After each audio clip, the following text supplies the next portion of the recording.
Amados hermanos, muy buenos días. Una vez más, para mí un privilegio poder acompañarles esta mañana en este tiempo de adoración, de entrega al Señor. Quisiera compartir con ustedes un pequeño trozo de la palabra del Señor. Allí donde estás, si puedes acompañarme a buscar en la palabra del Señor. Eclesiastés 3.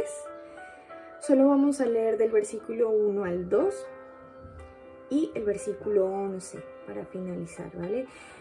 Entonces dice así la palabra del Señor: en el nombre del Padre, del Hijo, del Espíritu Santo. Amén. Dice: todo tiene su tiempo y todo lo que se quiere debajo del cielo tiene su hora. Tiempo de nacer y tiempo de morir. Tiempo de plantar y tiempo de arrancar lo plantado. Saltamos al 11, dice: todo lo hizo hermoso en su tiempo.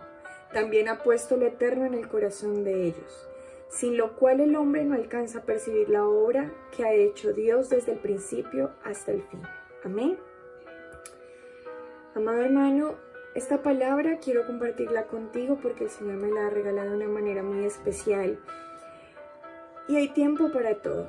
El Señor en sus planes ha destinado un tiempo para cada uno de nosotros, un tiempo diferente en nuestros procesos. Pero quiero que sepas que sin importar el tiempo por el que tú estés pasando, el Señor tiene absolutamente todo bajo control, amado hermano. Tiempo de nacer y tiempo de morir. Tiempo de plantar y tiempo de arrancar lo plantado. Cada uno de nosotros estamos viviendo un tiempo diferente, pero todos dentro de la mano y el plan del Señor. Entonces, el 11, ¿por qué lo elijo? Porque dice que todo lo hizo hermoso en su tiempo. Dice que Él ha puesto lo eterno en el corazón de ellos. ¿Quiénes son ellos? Nosotros somos ellos. El Señor ha puesto en nuestro corazón lo eterno. Entonces, amado hermano, allí donde estás, quiero invitarte a que permitas que el tiempo en el que estás pasando, el Señor sea obrando en ti. A veces le decimos al Señor: yo te entrego, Señor, mi situación, pero en realidad no la soltamos, nos cuesta y nos esforzamos y hacemos las cosas a nuestra manera, a nuestro modo, pero a veces no dejamos o no permitimos que el Señor obre conforme a su voluntad.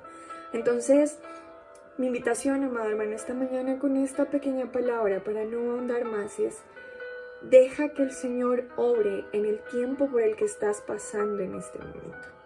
Entonces, amado hermano, allí donde estás, quiero que me acompañes a orar, a iniciar este tiempo de adoración, a pedirle al Señor que todo espíritu de distracción, de pereza, de angustia que pueda estar en tu vida, o si estás pasando por un muy buen momento, bendito sea el Señor, que también podamos ser agradecidos, que también podamos honrarle al Señor con nuestro tiempo de calidad, con toda nuestra mente, con toda nuestra alma, como Él anhela, que saquemos el tiempo para honrarle a Él. Amén.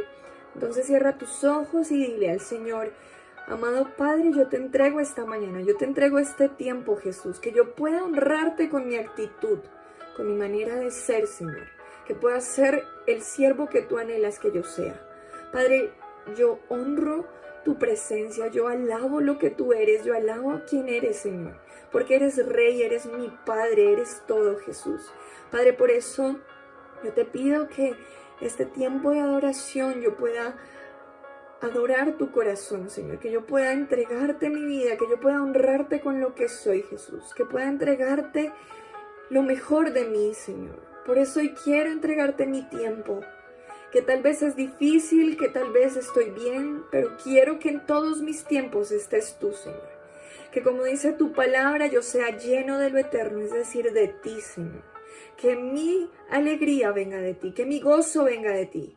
Y que toda tristeza, Señor, yo pueda enfrentarla contigo, Jesús. Que tú tomes el control de absolutamente toda situación, Señor. Tú la conoces, Dios. Tú conoces personalmente la situación de cada uno de mis hermanos, Dios. Yo te pido que los bendigas, que los guardes, que los fortalezcas, que los edifiques, Señor. Que como dice tu palabra, todo tiene su tiempo. Pero que podamos entender, Señor, el porqué y el para qué de cada tiempo en nuestra vida, Señor. Padre, yo te entrego esta mañana y te entrego este tiempo. Te entrego mi vida, mi corazón, pero sin tapujos, Señor, sin entregar pedacitos, sino entregándote todo, Señor, sin medida, Dios.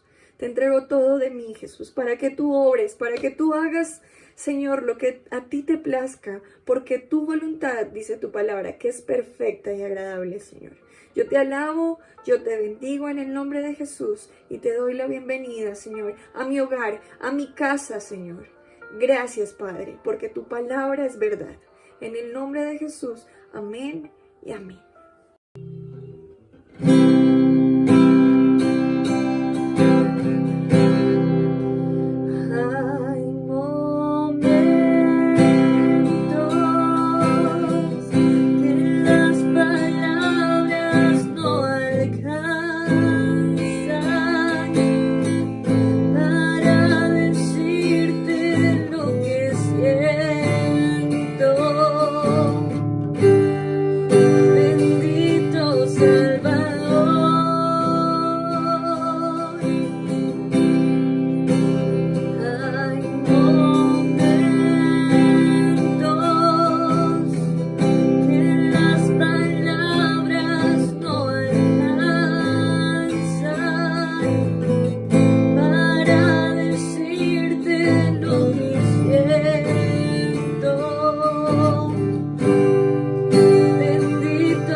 Padre Celestial, te damos la gloria, la honra a ti, Señor.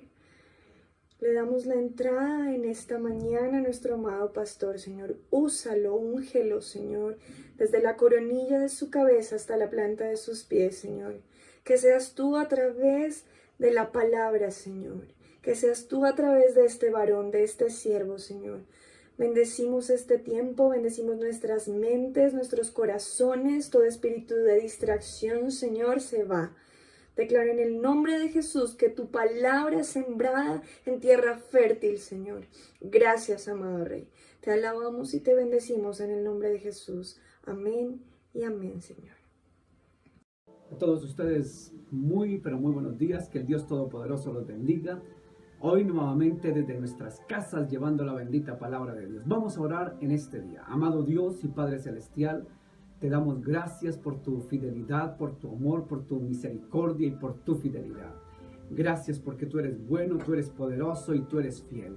Gracias por tu bondad, gracias por esta bendita palabra. Háblanos, enséñanos y direcciónanos a través de tu palabra en este día, Señor. Que tu palabra no vuelva vacía. Y gracias porque nuevamente en familia podemos escuchar tu bendita palabra. Te entregamos este día en tus manos y te damos toda la gloria y la honra, Señor. En el poderoso nombre de Jesús. Amén, amén y amén.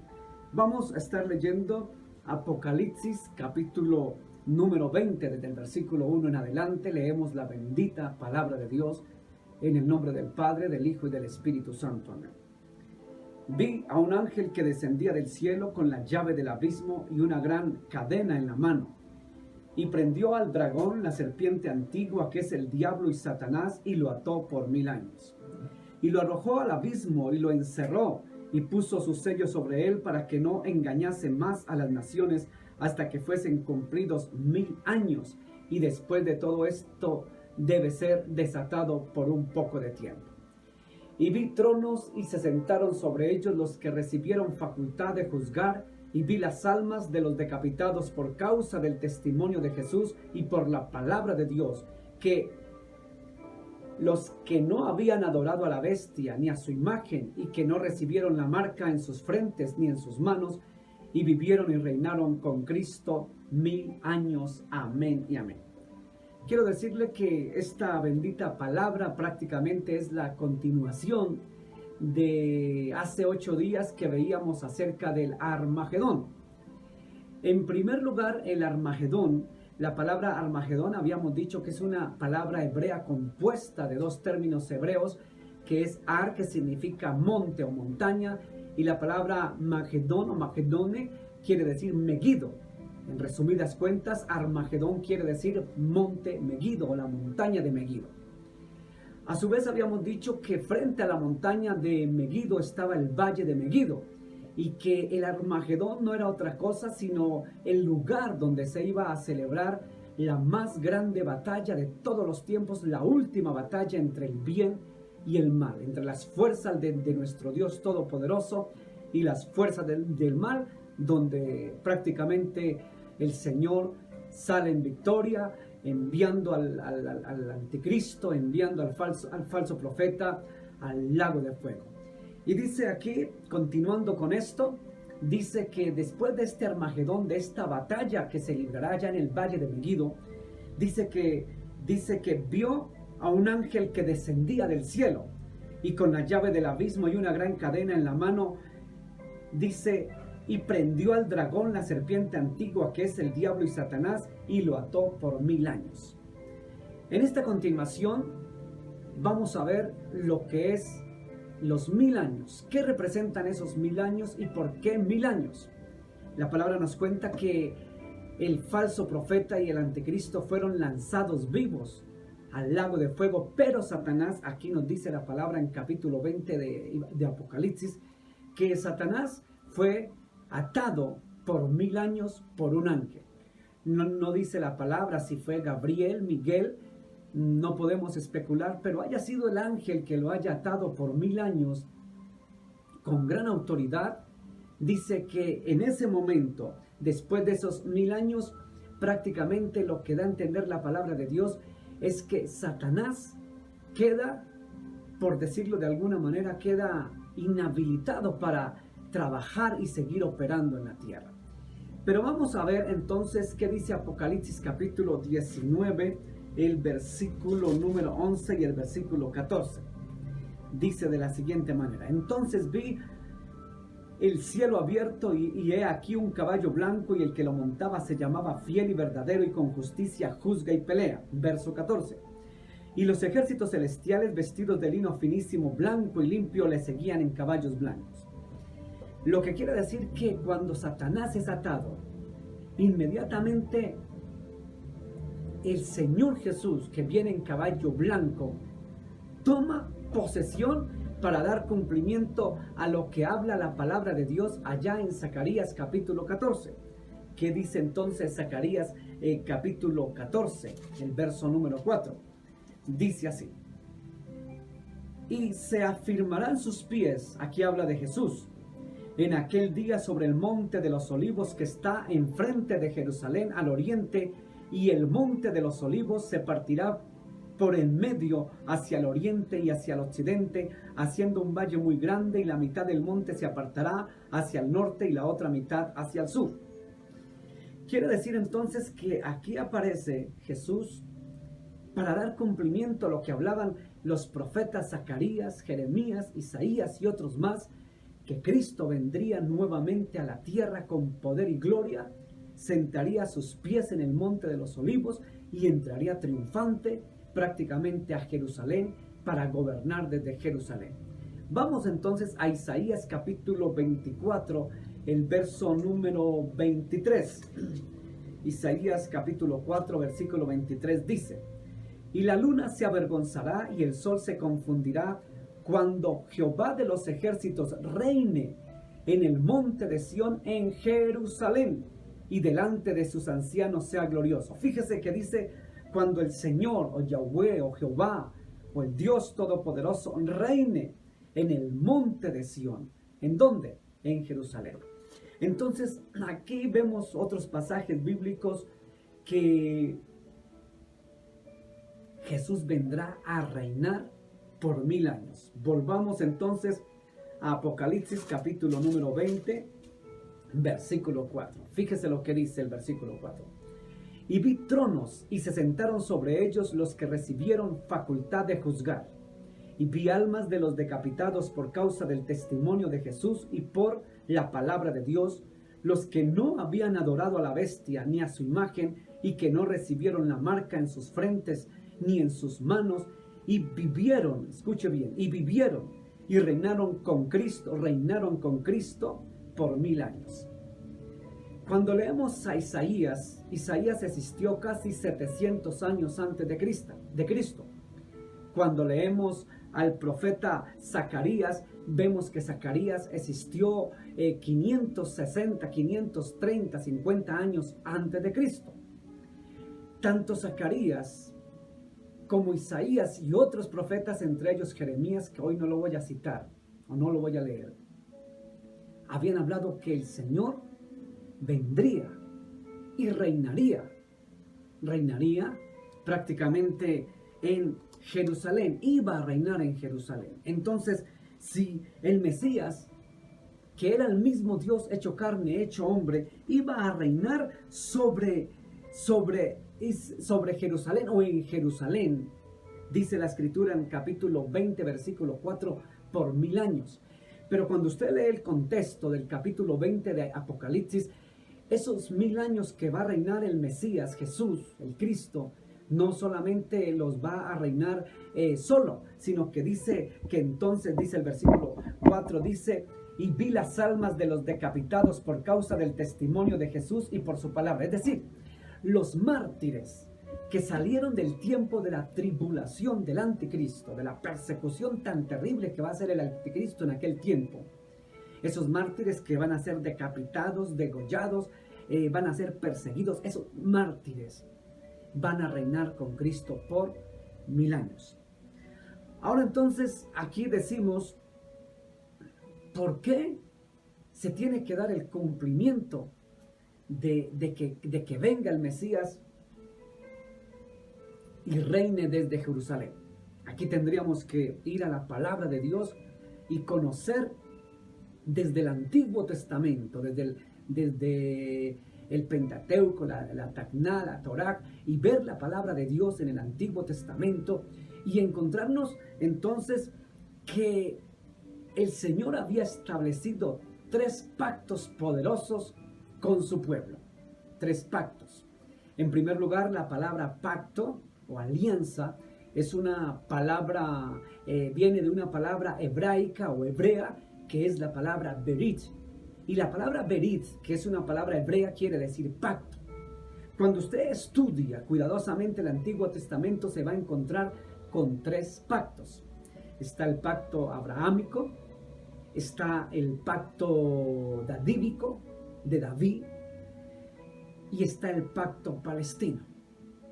Vamos entonces a uno de los pactos, pero quiero leerlo de aquí, de esta Biblia antigua. Siempre les he dicho que me gusta mucho esta Biblia antigua. Y vamos a ver uno de los primeros pactos, que es el pacto palestino, que está en Deuteronomio capítulo 30, versículo 10. Mire lo que dice este pacto palestino. Dice el capítulo 30, pero comencemos a leerlo desde el versículo 4 para entenderlo mejor. Verso 4 de esta Biblia antigua. Aunque se hallasen tus desterrados en el último extremo del cielo, de allí los reuniría Yahweh, tu Dios, y allí iría a tomarlos para conducirlos de nuevo a la tierra que poseyeron sus padres y darles posesión de ella, hacerte feliz y multiplicarles por encima de tus mayores. Cuando vamos al versículo número 10, dice en esta versión de Deuteronomio 30:10, dice: si obedecieres la voz de Yahweh tu Dios, observas sus mandamientos y preceptos escritos en el libro de la ley, y si te vuelves a Yahweh tu Dios con todo tu corazón y tu alma.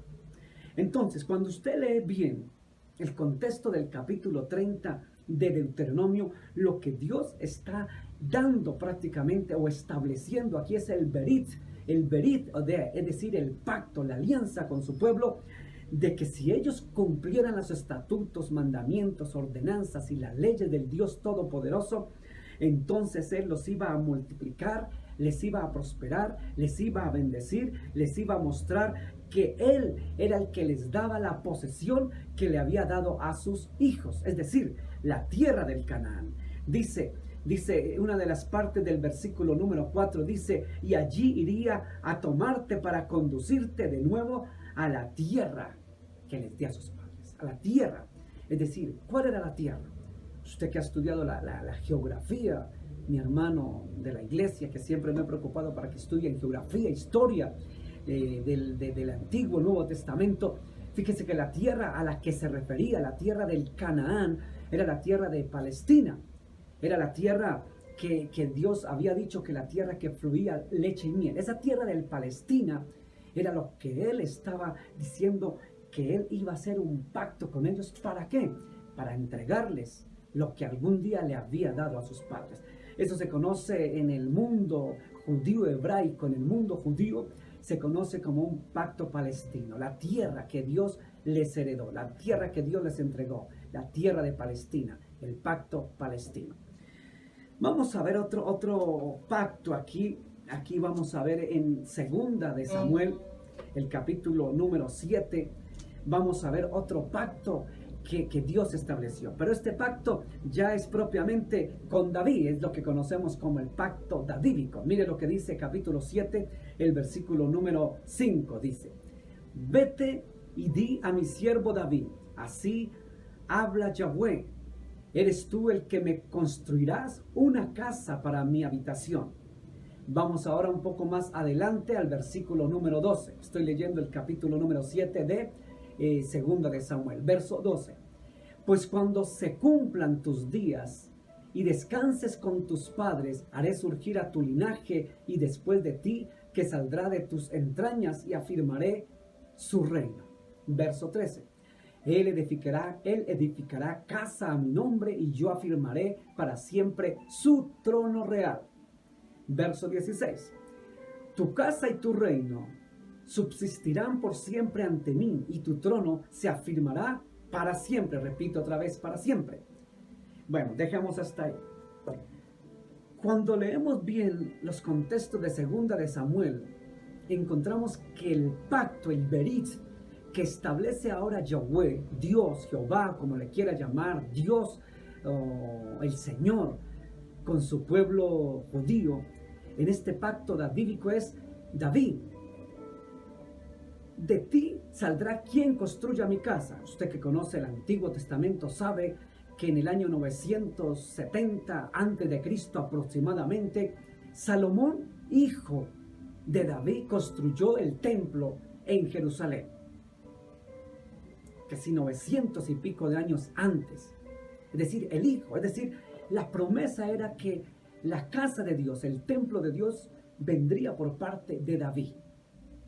Fue el pacto que Dios hizo. De David saldrá quien me construya casa. Ese se conoce como el pacto davídico. Y ese pacto davídico consiste en que dice aquí, en el contexto del capítulo 7, dice que no faltará rey, no faltará trono. Y dice que será para siempre. Y dice que del linaje, cuando usted lee bien los contextos, se va a encontrar que del linaje de él no faltaría rey. Cuando usted estudia la palabra de Dios, se encuentra que del linaje de David vino Jesús. Por eso, cuando salían en aquel domingo de Ramos, Hosana al hijo de David, al hijo de David. ¿Por qué decían al hijo de David? Cuando hablaban al hijo de David, es un sentido figurativo para dar a entender que venía del linaje de David. Y la promesa, el berit, el pacto, era que de la descendencia de David, del linaje de Isaí, dice en otra escritura, dice del linaje de Isaí, es decir, de David vendrá trono, vendrá rey. ¿Cuál era el rey? De David vendría rey, Jesús. Bueno, eso ya tocaría estudiarlo desde el Antiguo Testamento y cultura judía hebraica para que se entienda un poco mejor. Conclusión: el pacto davídico es el trono, viene por el linaje de David, Jesucristo.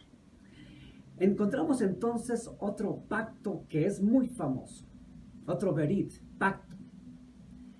El berit con Abraham. El berit abramáico le llaman,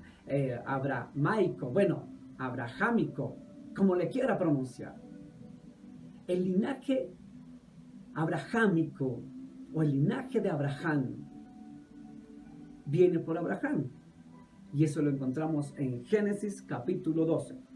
No lo leo de esta versión antigua bíblica porque, a decir verdad, comienza desde el capítulo, le faltan unas hojas, lástima no las pude recuperar, pero leámoslo de aquí, de esta Biblia.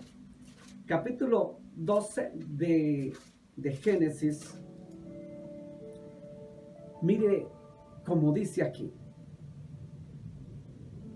Bueno, no voy a leerlo todo, voy a leer solamente desde el versículo 2. Dice, capítulo 12, Génesis, dice: y haré de ti una nación grande y te bendeciré y engrandeceré tu nombre y serás bendición. ¿A quién le está hablando Dios? A Abraham. Verso 3.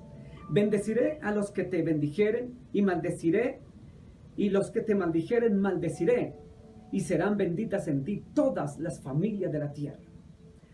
Aquí hay una promesa a Abraham, que de Abraham vendría la bendición para el mundo. Y de Israel serían benditas todas las naciones. No sigo leyendo verso 4, 5, 6, quiero llegar al verso 7 que dice: y apareció Jehová a Abraham y le dijo: a tu descendencia daré esta tierra. ¿Cuál tierra? La tierra del Canaán, el pacto palestino. A tu descendencia daré esta tierra, la tierra del Canaán. Y edificó allí un altar. ¿Quién? Abraham. Y Jehová quien le había aparecido. Dejemos hasta ahí. Entonces aquí encontramos el pacto abrahámico o el pacto de Abraham. 3 pactos. Entonces el reinado tendría que en primer lugar ser de la descendencia de David, Jesús, hijo de David. En segundo lugar, tendría que ser en la tierra que el Señor heredó a sus padres. ¿Cuál tierra? La Palestina. es decir, la tierra del Canaán. La palabra Canaán es una palabra hebrea que quiere decir la llanura del Canaán. Literalmente Canaán significa llanura del hebreo. Llanura, esa era la llanura que en el Mediterráneo, concretamente en la Palestina, había heredado el Dios desde antes de que llegara Jesús, antes de que apareciera Moisés, ya había heredado esta tierra. Entonces encontramos el pacto de Abraham, el pacto de davídico y el pacto palestino. Entonces, en ese orden de ideas, era Jerusalén, que es la capital, que por estos días se están tratando de querer, y va a haber un tiempo en que quieran dividir a Jerusalén. Esto es otro tema, una profecía que para dejarle a los palestinos, lo cual jamás puede ser, porque sería provocar a ira a Dios, dividir Jerusalén, pero por allá va la cosa. Y Jerusalén bíblicamente es de Israel, escriturado por Dios, no es de países árabes. Entonces tiene que ser esta Jerusalén la capital donde gobierne el Mesías, la capital donde gobierne el Señor. Lo profetizó Jeremías, Zacarías, Ezequiel, Isaías. Profetizado 700, 500, 400, 1000 años antes de Cristo fue profetizado esto. Entonces, cuando usted lee los salmos que se escribieron en su mayoría 1000 años antes de Cristo, encuentra que gobernará el Mesías en Sión. En Sión habla mucho de Sión. Sión es la ciudad. Sión, Jerusalén, Sión es el lugar de adoración, de alabanza, es el lugar donde gobernará el gran rey. Pero entonces encontramos que decimos, ¿para qué? ¿Para qué tiene que ser Israel? ¿Por qué Israel? ¿Por qué Jerusalén? Porque desde antes de que llegara Jesús, el Señor había establecido a su pueblo como Israel y a su capital Jerusalén. Pero su pueblo lo había rechazado, su pueblo lo había apartado, su pueblo lo llevó a la cruz. La palabra de Dios dice, a los suyos vino. ¿A quién? A los judíos. Pero los suyos no le recibieron. Escuche, pero los suyos no le recibieron. Pero a todos los que lo recibieron les dio la potestad de ser hechos hijos de Dios, dice el Evangelio según San Juan. A todos los que lo recibieron les dio la potestad de ser hechos hijos de Dios, dice el Evangelio de Juan. Pero los suyos le rechazaron. ¿Quiénes eran los suyos? Su pueblo, Israel.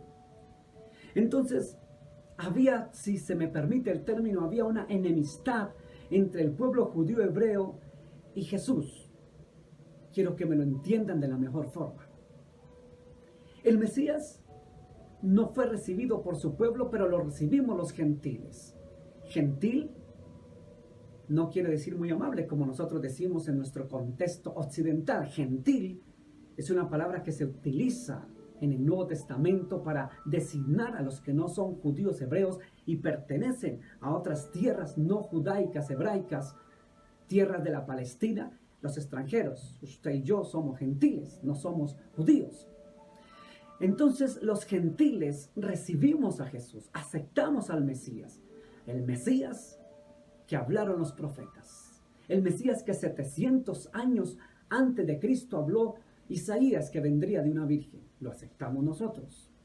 El Mesías que habló Zacarías 530, 20 o 50 años antes de Cristo. Lo aceptamos los gentiles. Pero su pueblo judío hebreo no lo aceptó. Entonces, como no lo aceptaron, encontramos que tenía que pasar algo. ¿Qué tenía que pasar? Tenía que haber una reconciliación, si se le puede llamar. Tendría que haber una restauración entre Jesús y el pueblo de Israel. Vamos a Zacarías capítulo 12. Zacarías capítulo 12, verso número, vamos desde el versículo número 3. Y en aquel día yo pondré a Jerusalén, escuche, yo pondré a Jerusalén por piedra pesada, y a todos los pueblos, todos los que se cargaren serán despedazados, bien que todas las naciones de la tierra se juntarán contra ella. En primer lugar, aquí hay que ver que antes de que el Mesías venga a gobernar desde Jerusalén, se tenía que haber presentado lo que hablamos hace 8 días, la batalla del Armagedón, las naciones contra Israel, un poco de cosas. Pero después dice el versículo 10, dice, derramaré sobre la casa de David y sobre los moradores de Jerusalén espíritu de gracia y de oración. Y mirarán a mí a quien traspasaron, escuche, y mirarán a mí a quien traspasaron, y llorarán como se llora por hijo unigénito, afligiéndose por él como quien se aflige por el primogénito. Usted dirá, ¿qué es eso? Quiere decir que prácticamente aquí lo que hay es una lamentación. Cuando Cristo venga después del Armagedón, ponga los pies sobre el monte de los olivos, lo que habla Zacarías capítulo 14, y Jesús venga a gobernar y haya echado al anticristo y al falso profeta al lago de fuego, entonces cuando eso pase, los judíos dice que van a ver a quien traspasaron. Fíjese otra vez. Y derramaré sobre la casa de David, sobre los moradores de Jerusalén, espíritu de gracia y de oración, y mirarán a mí. ¿A quién? Al Señor. ¿A quién traspasaron? Hago una pregunta. ¿A quién traspasaron? Pregunto, ¿a quién traspasaron? Al que traspasaron con una lanza en la crucifixión fue a Jesús. Y dice Zacarías, 520 y pico, 30 años antes de Cristo, que su pueblo va a ver en aquellos tiempos, van a ver a quién traspasaron y entonces se van a afligir, dice, van a hacer lamentación, es decir, se van a arrepentir porque van a reconocer que ellos entregaron al Mesías. Cuando vean al Mesías venir del monte en el monte de las olivas, al monte de las olivas o los olivos, van a ver, este es el Mesías. Mire, ahí está, le verán sus llagas, le verán sus huecos en sus manos, en sus pies, y verán a quien traspasaron, como dice Zacarías. Lo verán y se lamentarán y se afligirán. Entonces, ¿dónde ocurrirá eso? Allá en Jerusalén. Es decir, que va a haber como una especie de reconciliación entre el pueblo de Dios, entre Israel y Jesús. Vaya al capítulo 8, verso número 3, dice, así ha dicho Jehová, o así dice Jehová, yo he restaurado, escuche, va a haber una restauración, yo he restaurado a Sión y moraré en medio de Jerusalén, y Jerusalén se llamará ciudad de la verdad, y el monte de Jehová de los ejércitos, monte de santidad. Escucha, hay una restauración, reconciliación entre el pueblo de Dios y el Mesías. Verso 7. Así ha dicho Jehová de los ejércitos, he aquí yo salvo a mi pueblo de la tierra del oriente y de la tierra donde se pone el sol. Verso 8.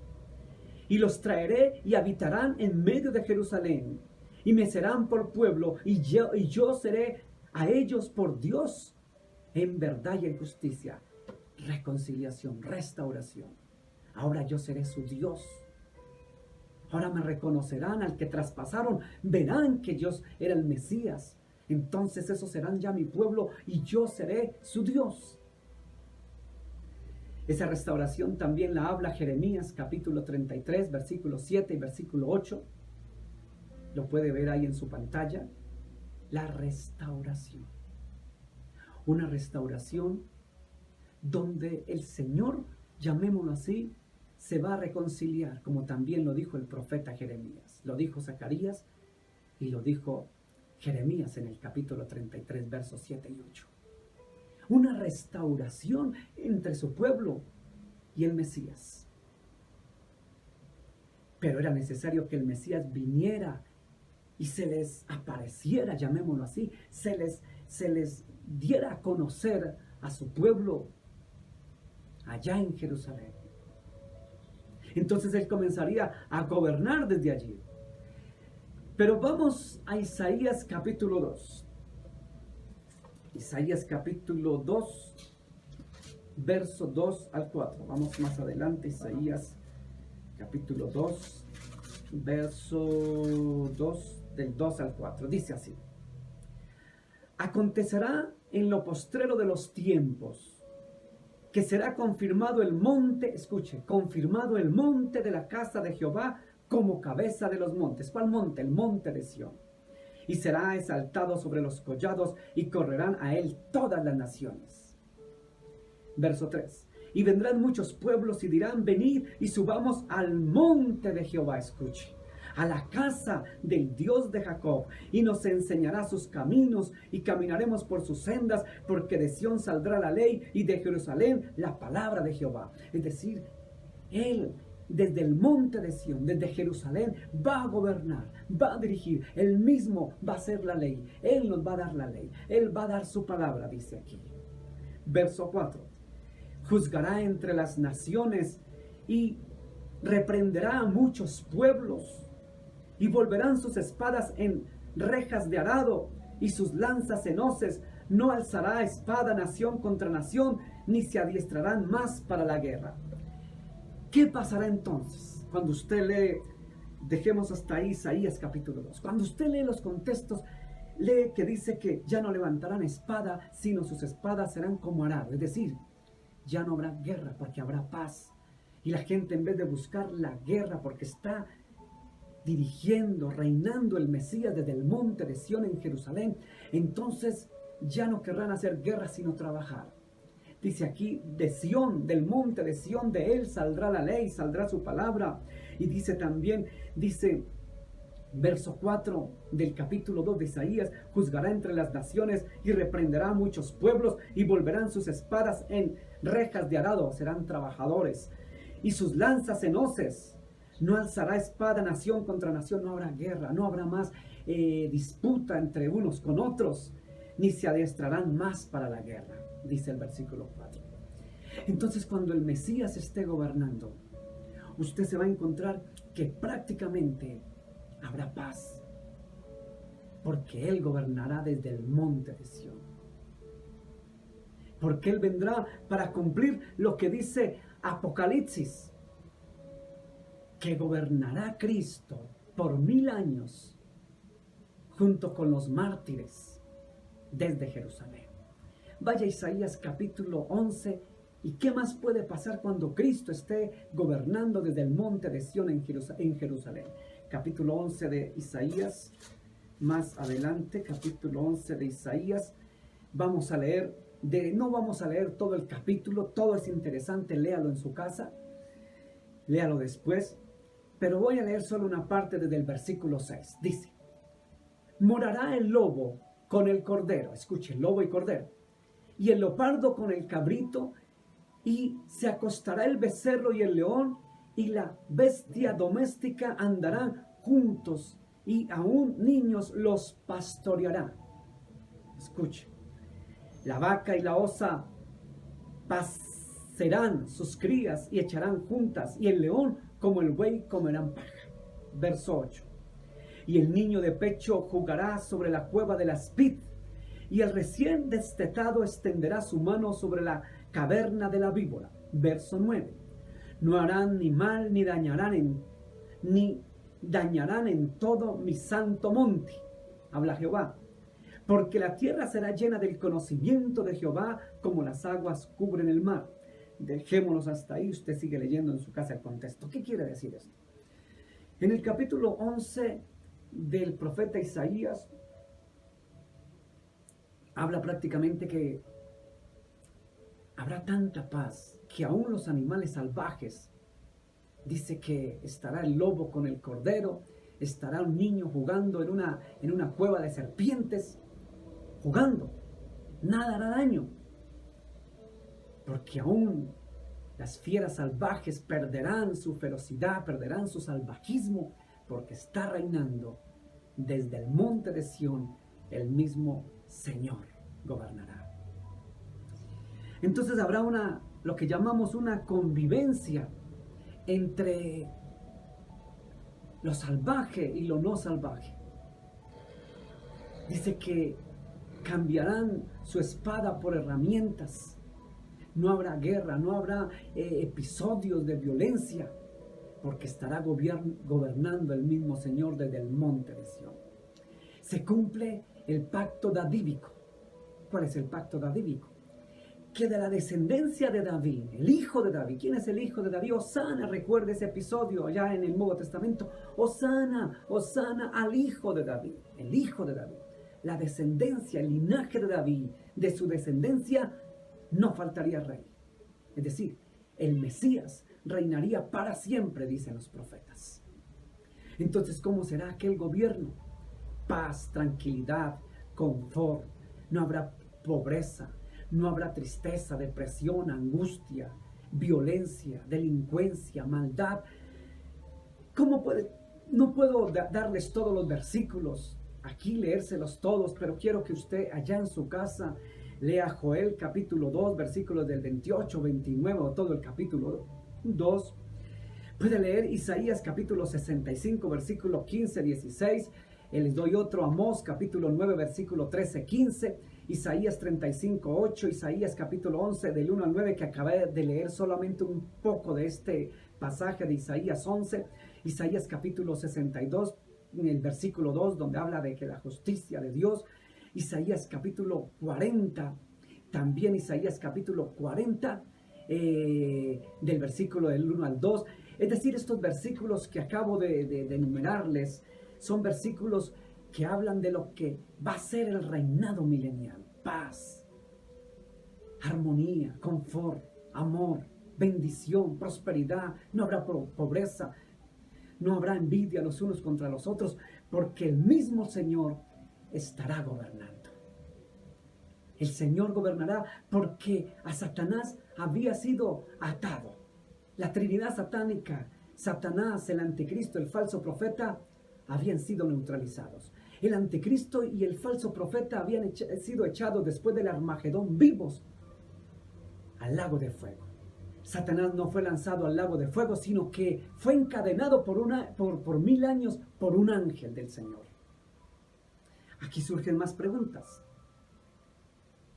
¿Por qué entonces, en ese tiempo de paz, de bendición, vamos nuevamente a Apocalipsis, volvamos a Apocalipsis, capítulo número 20,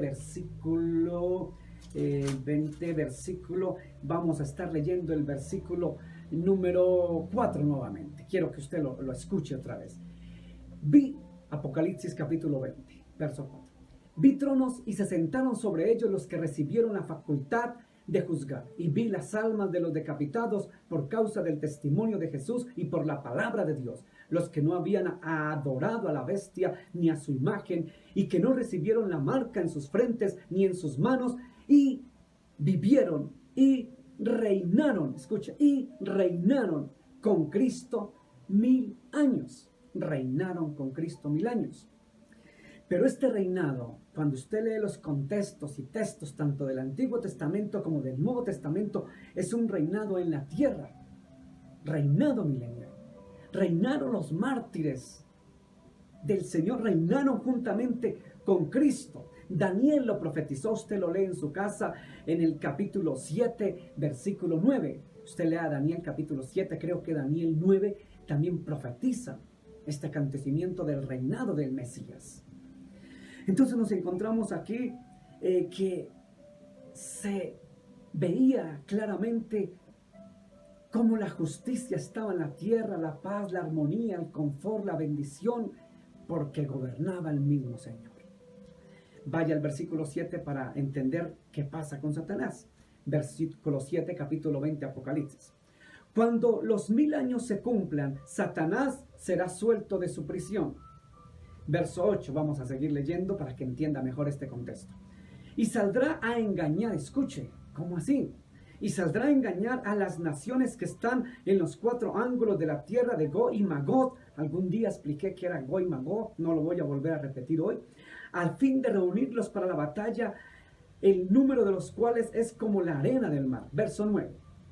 Y subieron sobre la anchura de la tierra y rodearon el campamento de los santos y la ciudad amada. ¿Cuál es la ciudad amada? Usted ya sabe, por textos y contextos del Antiguo y Nuevo Testamento, es Jerusalén. Entonces rodearon la ciudad amada, es decir, Jerusalén, y de Dios descendió fuego del cielo y los consumió. A los que se querían sublevar, porque Satanás había sido suelto para engañar nuevamente a la creación. pero no logró su cometido, porque ya no había tiempo de guerras, ya no había tiempo de batallas, ya no era tiempo de violencia, ya no era tiempo de maldad, ya no era tiempo de discusiones y peleas, porque el reino de Dios ya se había establecido. Entonces, ya no había tiempo, sino lo que dice en la parte posterior del versículo 9, dice, y de Dios descendió fuego del cielo y los consumió. ¿A quiénes? Verso 10. Dice, y el diablo que los engañaba fue lanzado en el lago de fuego y azufre, donde estaban la bestia y el falso profeta, y serán atormentados día y noche por los siglos de los siglos. Amén, gloria a Dios. Aleluya. Aquí es el final de Satanás. Final no va más, dice un conocido periodista deportivo colombiano. Hasta aquí llegó Satanás, su fin le llegó. Pero hay muchas preguntas que quedarían. No sé si nos queda un poco de tiempo. Si nos queda un poco de tiempo rápidamente. Satanás fue prácticamente llevado a prisión, atado por 1000 años. Mientras tanto, Jesús gobernó en la tierra desde el monte de Sión en Jerusalén. El mundo evidenció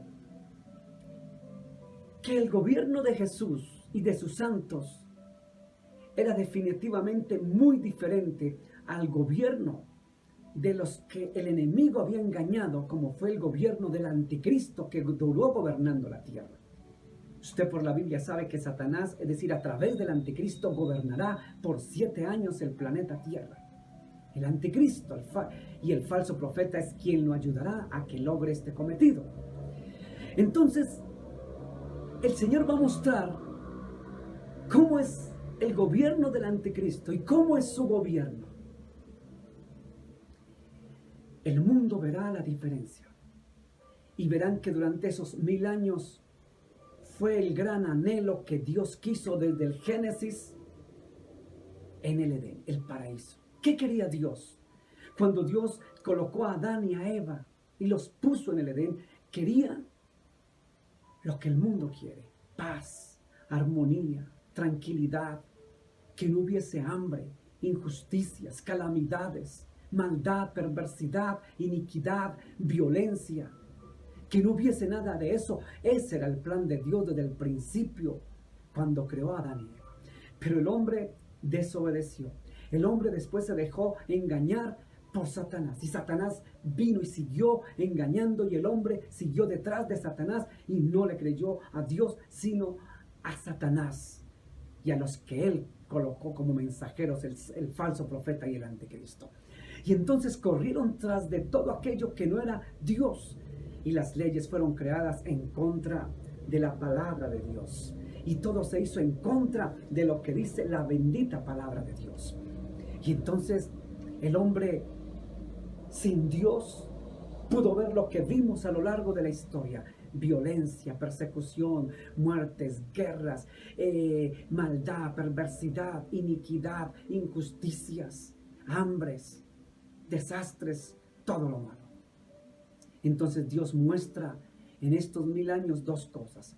Número 1, que si hubiese podido ser posible prácticamente un paraíso en la tierra. Que una cosa es vivir con el gobierno de Satanás y otra cosa con el gobierno de él. Y Dios también quería, a través de Satanás, haberlo amarrado, atado por 1000 años.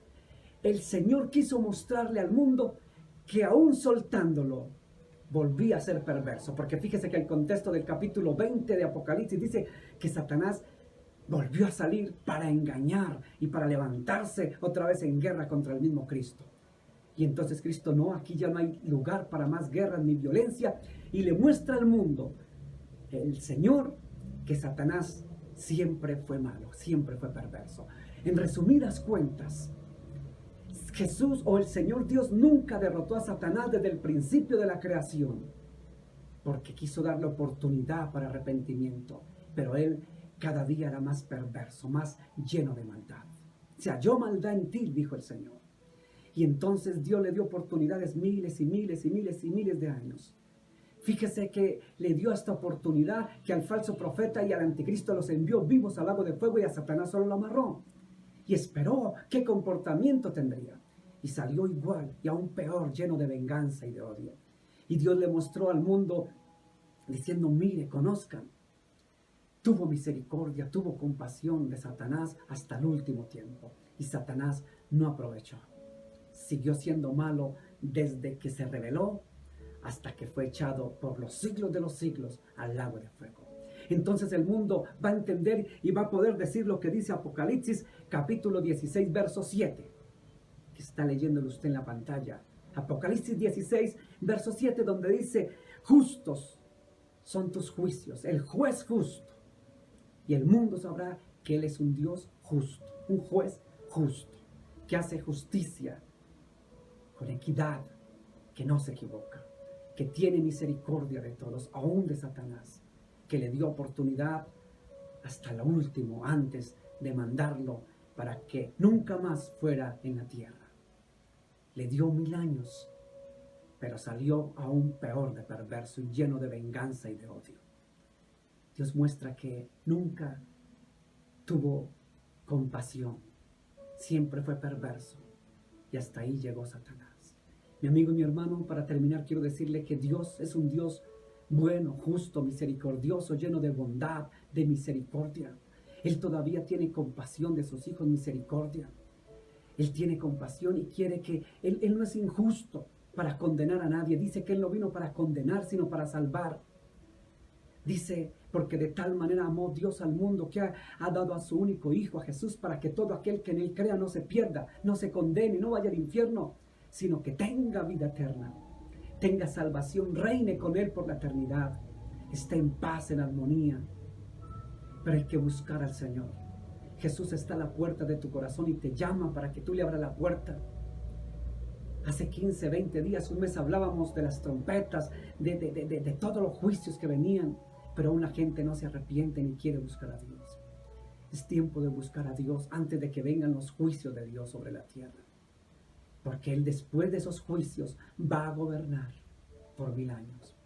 Y a los que son de Él les va a dar la vida eterna, salvación eterna. Rajén es la palabra hebrea que se utiliza para misericordia. Rajén quiere decir compasión, piedad, misericordia. Dios aún tuvo rajén, misericordia de Satanás hasta el último momento. Él tiene misericordia de nosotros para que nos volvamos a Él y busquemos nuevamente de Él. Acérquese al Señor. Todavía hay tiempo. No han llegado sus juicios.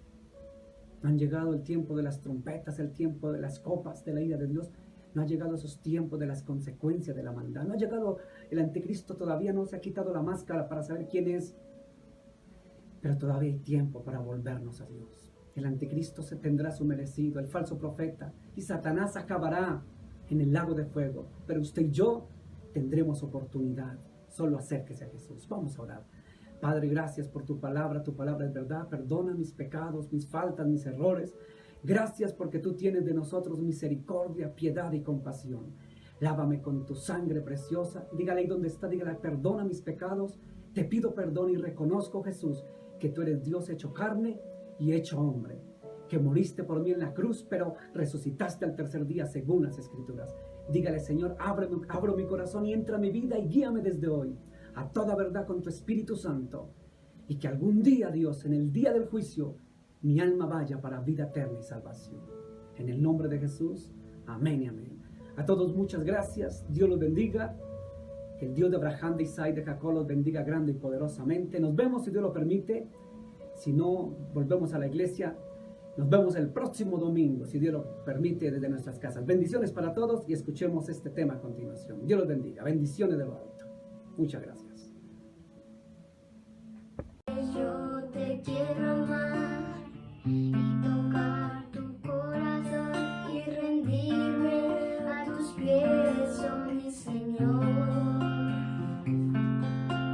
Quiero estar cerca de ti y adorarte con todo mi ser y rendirte toda gloria. Aleluya, aleluya, aleluya.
Luz